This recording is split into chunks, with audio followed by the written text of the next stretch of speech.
네, 안녕하세요. 학교생활기록부, 생기부, 작성 시즌이 다가오면 늘 마음이 좀 쓰이죠.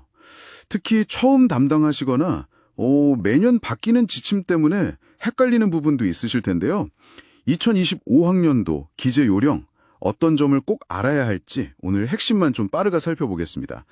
여러분의 궁금증을 좀 풀어드릴게요. 네, 반갑습니다. 생기부, 이게 학생의 정말 소중한 성장 기록이면서 또 중요한 평가 자료가 되기 때문에요.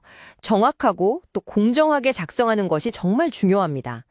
2025학년도 중학교 기재 요령을 중심으로 실제 작성하실 때 좀 놓치기 쉬운 점들, 그런 것들을 짚어보겠습니다. 네. 가장 먼저 그럼 생기부 작성의 기본 원칙부터 다시 한번 정리해 볼까요? 이게 워낙 중요한 문서니까 기본부터 좀 탄탄히 다지고 싶네요. 좋습니다.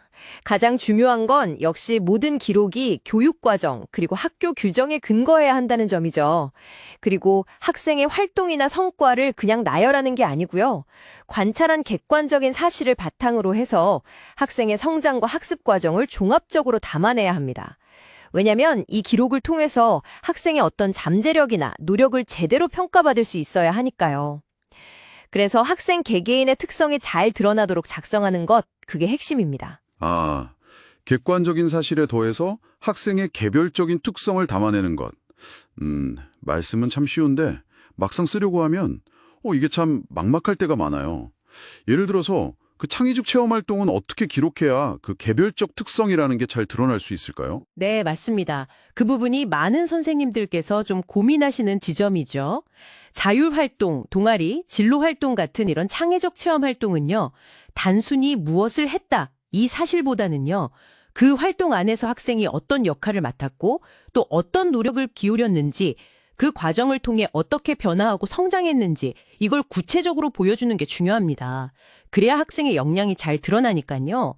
그리고 참, 그 학교 교육계획 외의 활동이라든지 공인어학 시험 성적, 교회 수상 실적 같은 거 이런 건 절대 기재하면 안 된다는 점 다시 한번 강조드립니다. 네네. 활동 속에서 학생의 성장 스토리를 포착하는 게 중요하군요. 그런데 정말 조심스러운 부분이 바로 그 학교폭력 조치사항 기재인데요. 2025학년도에는 어떤 변화가 좀 있나요? 네, 이 부분은 특히 더 신중해야 합니다. 중요한 변화가 있는데요. 학교폭력 관련 조치 중에서 비교적 가벼운 조치들 있죠. 서면 사과, 접촉 금지, 학교 봉사, 1호부터 3호까지요. 이 경우에는 학생이 진심으로 반성하고 또 긍정적으로 변화된 모습을 보인다면요. 졸업하기 전에 심의를 거쳐서 졸업과 동시에 기록을 삭제할 수 있게 되었습니다. 이건 이제 학생에게 개선의 기회를 주려는 그런 취지라고 볼 수 있겠죠.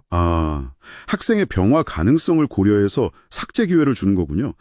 그럼 좀 더 무거운 다른 조치들은 어떻게 되나요? 네, 그 사회봉사나 특별교육, 출석정지, 그리고 8호 전학조치 같은 경우는요.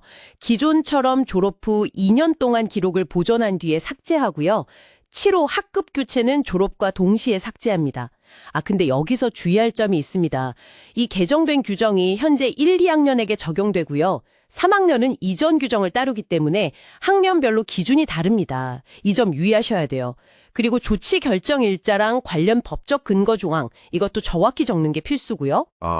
학년별로 적용 기준이 다르다는 점, 네, 이거 정말 꼭 기억해야겠네요. 이 외에도 좀 실무적으로 꼭 챙겨야 할 만한 점이 있다면 더 알려주시겠어요? 네. 몇 가지 더 말씀드리자면요. 항목별로 입력 가능한 글자 수 제한이 다 있거든요. 그래서 미리 확인하시는 게 좋습니다. 내용을 아무리 잘 써도 글자 수가 넘으면 입력이 안 되니까요. 그리고 독서 활동은 특별히 기록할 만한 인상적인 내용이 있다면 학기 단위로 책 제목하고 저자를 입력하고요. 마지막으로 이 모든 생기부 내용은 절대 영리적인 목적으로 사용될 수 없다는 점, 이것도 꼭 기억해 주시면 좋겠습니다. 학생의 개인정보 보호와도 직결되는 문제라서요. 글자 수 제한부터 독서 활동 기록, 영리 목적 사용 금지까지 정말 실무적인 팁이네요. 감사합니다. 짧은 시간이지만 정말 중요한 내용들을 명확하게 짚어주셔서 큰 도움이 된 것 같습니다. 네, 오늘 나눈 이야기가 기본적인 방향을 잡으시는 데 좀 도움이 되셨기를 바랍니다. 하지만 실제 작성하실 때는요, 반드시 학교의 학업 성적 관리 규정하고 교육부에서 배포한 전체 기재 요령 원본을 꼼꼼히 확인하시는 것이 필수입니다. 세부적인 내용은 공식 문서를 꼭 참조해 주셔야 해요. 네, 맞습니다.